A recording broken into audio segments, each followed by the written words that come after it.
জুলাই গণঅভ্যুত্থানের বর্ষপূর্তিতে দেশের বিভিন্ন জেলায় বিজয় মিছিল করেছে বিএনপি। এ সময় জুলাই হত্যাকাণ্ডে জড়িতদের বিচারের দাবি জানান তারা।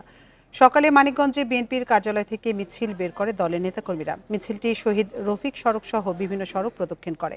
পাবনায় জুলাই শহীদের কবর জিয়ারত করেন জেলা স্বেচ্ছাসেবক দলের কর্মীরা। নোয়াখালীতেও বিএনপি ও এর অঙ্গ সংগঠনের আয়োজনে বিজয় মিছিল অনুষ্ঠিত হয়েছে। বান্ডেল থাকলে প্রতি সেনমানিতে টাকা বাঁচবে। বিকাশ সেনমানি বান্ডেল কিনে জিতুন প্রতি লেনদেনে। নরসিংদী পলাশে বিজয় র্যালির আয়োজনে বিএনপির নেতারা বলেন, বছরের পর বছর ধরে পুঞ্জীভূত ক্ষোভের বহিঃপ্রকাশ ঘটেছে জনতার গণঅভ্যুত্থানে।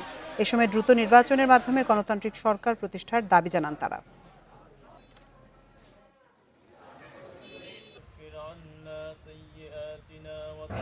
একটি সুষ্ঠু নিরপেক্ষ নির্বাচনের মাধ্যমে জনগণের ইচ্ছার প্রতিফলন করে একটি গণতান্ত্রিক সরকার গঠিত হবে এবং সেটা হবে বাংলাদেশের 18 কোটি মানুষের সরকার।